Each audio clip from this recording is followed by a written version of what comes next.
បាទសួស្តីបងប្អូនអរគ្នាខ្ញុំសូមបញ្ជាក់បន្តិចពាក់ព័ន្ធនឹងតើធ្វើម៉េចដឹងថា verify successful បាទអត់ពិបាកទេនៅពេលដែលបងប្អូន submit អត្តសញ្ញាណប័ណ្ណហើយនៅក្នុង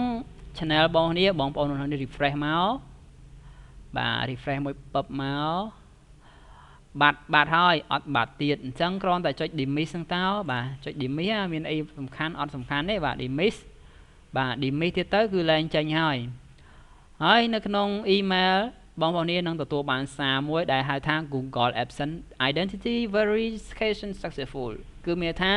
យើងទទួលបានជោគជ័យក្នុងការដាក់អត្តសញ្ញាណប័ណ្ណនៅក្នុង Google AdSense ត្រូវបានបាត់អា clear ក្រហមនឹងហើយបាទអញ្ចឹងមានថាខាង Google AdSense គេនឹងរៀបចំ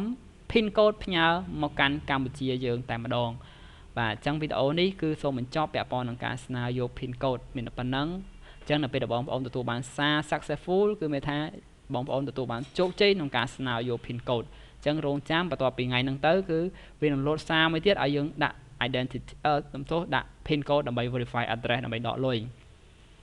អញ្ចឹងយើងរងចាំ3សប្តាហ៍ទៅ1ខែយើងនឹងទទួលបានហើយអញ្ចឹងកន្លែង verification check នេះគឺយើងបាន complete ជាមួយនឹងអត្តសញ្ញាណប័ណ្ណអញ្ចឹងមួយទៀតវានឹងចេញពាក់ព័ន្ធនឹង pin code មួយទៀតបាទ